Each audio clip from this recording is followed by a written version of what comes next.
now, though, let's switch focus back to those U.S. elections. Well, Donald Trump could spring a few surprises this morning. The president is trailing when it comes to the Electoral College, but he has the lead in several swing states. Michael Marillier is tracking those numbers for us. So, Mike, Biden has claimed several states on the West Coast over the last few hours, but Trump is holding firm in the battleground states, right? Yeah, absolutely. This is where it gets really interesting, guys, where those numbers can change really, really quickly, and we'll be tracking these throughout the morning. We've also seen Joe Biden surge ahead a little bit in terms of the popular vote as more and more of those votes come in. We've actually had close to about 114 million votes counted in the US. We are on track for an historic turnout in the United States. So let's take a quick look at the numbers in terms of the popular vote. We're looking at Biden with a lead now of 49.7% compared to Trump at 48.6%. So extremely close when it comes to the popular vote. As I mentioned last time round, Democrats have won the popular vote in 6 of the last 7 presidential elections. But of course, the popular vote doesn't necessarily put you in the White House. We want to remind South African viewers that the US works in a very specific system. Now let's focus very quickly on the Electoral College. We have seen Biden in the lead for most of the morning when it comes to those Electoral College votes. But as you mentioned, Nandi, those swing states very much still up for grabs. So the latest numbers that we have from the Associated Press, 209 for Biden and Trump at 118. Let's bring Michael, up can I just jump in there? It's now 213 for Biden. Yeah, there we go. See how quickly these things change. It happens very quickly. Here's our Electoral College map, guys, and we spoke about how demographic factors are really taking a big role in terms of the numbers. Really, the spine of America is red. That's the heartland.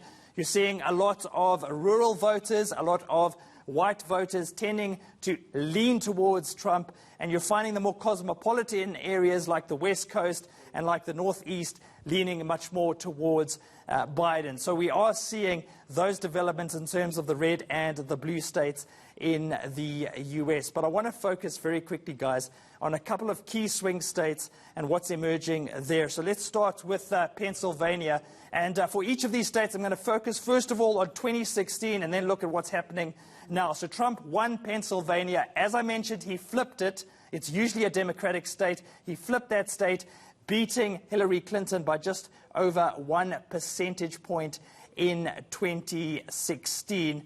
But take a look at this number for 2020, surging ahead in comparison to Joe Biden, 56% of that vote so far. But I just want to mention this, just over half of ballots have been counted in Pennsylvania. So we have a long way to go when it comes to that particular state. And also important to mention, Pennsylvania's rules state that mail-in ballots are only counted at a later stage. And we know that the Democrats tend to prefer mail-in ballots, whereas the Republicans like to vote in person. So those numbers might reflect the fact that a lot of Republicans and their votes have been counted, and we're still waiting for the Democrats' votes to come through. Let's focus quickly on Arizona. I mentioned last time round how important this state was. Historically, of course, this is a Republican state. Just take a look at that victory for Trump in 2016, beating Hillary Clinton by a good 4 percentage points, which is a big deal in the U.S.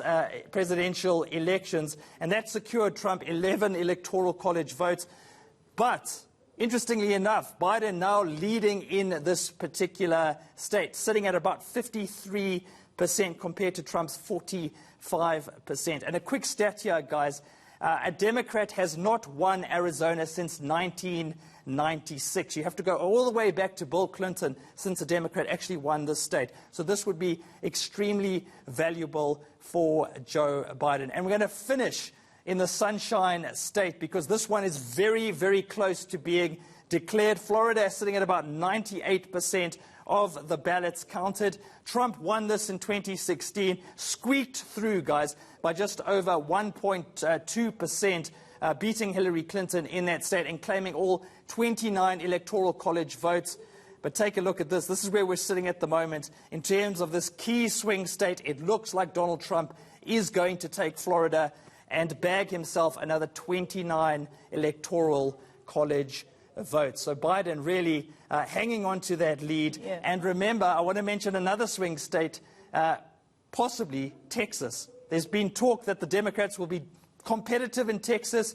It doesn't look like it. Trump seems to have a strong lead there as well. And that's another 38 electoral college votes. So he could make up that gap very, very quickly. You know, when I covered this 4 years ago, you know, at the beginning it was Hillary Clinton. Everybody was in her camp. They were really super confident. It was amazing. She was definitely going to win.